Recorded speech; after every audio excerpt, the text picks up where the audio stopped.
योना नबी को जब परमेश्वर ने मैसेज दिया, पहले वो भाग गया और मैसेज देने के बजाय वो किसी दूसरे देश में भागना उसने उचित समझा कि वो लोग तो बड़े पापी हैं, अगर मैं वहां पे जाके परमेश्वर के बारे में बताऊंगा तो मेरा मजाक उड़ाएंगे, फॉलो नहीं करेंगे। जब समुद्र में तूफान आया और लोगों ने उसे फेंक दिया और मछली ने उसे निगला और वो नीनवे ने शहर के बाहर जाके उसे फिर से उगल दिया और उसने जाकर नीनवे में प्रचार किया और क्या राजा, क्या छोटा, क्या बड़ा, सबने मन फिराया और टाट ओढ़ा और परमेश्वर के सामने तौबा की और पूरा देश बचाया गया।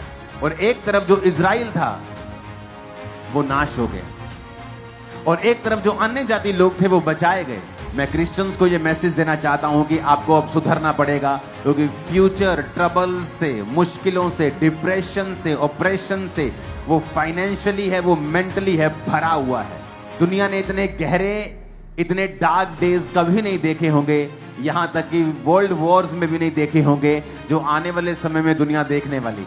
और परमेश्वर ने इसीलिए आप पर जाहिर किया है, वो इसलिए आपको नहीं बता रहा कि वो आपको दुखी देखना चाहता है, या आपको वो मारना चाहता है, या वो आपको डराना चाहता है। नहीं, जब परमेश्वर ने मुझे दर्शन दिया प्लेन के बारे में मेरी वाइफ को, तो इसका मतलब ये नहीं था कि वो हमें डराना चाहता है या हमें नुकसान देना चाहता है। इसका मतलब ये था कि परमेश्वर हमें अलर्ट कर रहा था कि फ्यूचर में ये चीजें शैतान करना चाहता है, तुम्हें उसके लिए तैयार रहना है। तो मैं प्रेयर में था, प्लेयर में हम प्रेयर में थे, टीम प्रेयर में थे, सब लोग हमने प्रेयर की और परमेश्वर ने उस चीज को रिवर्स किया।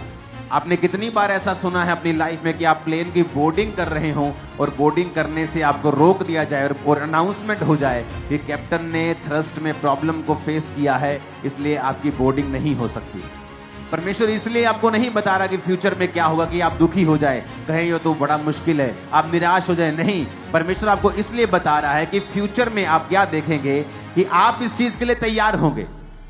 आज देखो अन्य जाति लोग तौबा करी जा रहे हैं, वो योना के प्रचार को सुनते हैं और परमेश्वर पे यकीन करते हैं और वो तौबा कर रहे, बच ही जा रहे हैं, परमेश्वर उनको ब्लेस कर रहे हैं। लेकिन जो क्रिश्चियन लोग हैं, मुझे लगता है परमेश्वर साडा है, पादरी भी साडा है, रब भी साडा है, बिशप भी साडा है, सानू रब ने की कह लेना, यही तो क्रिश्चियन है।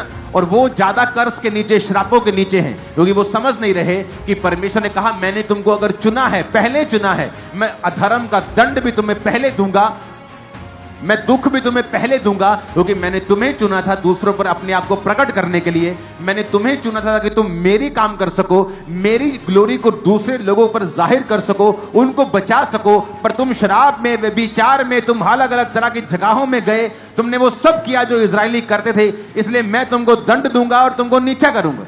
हालेलुया।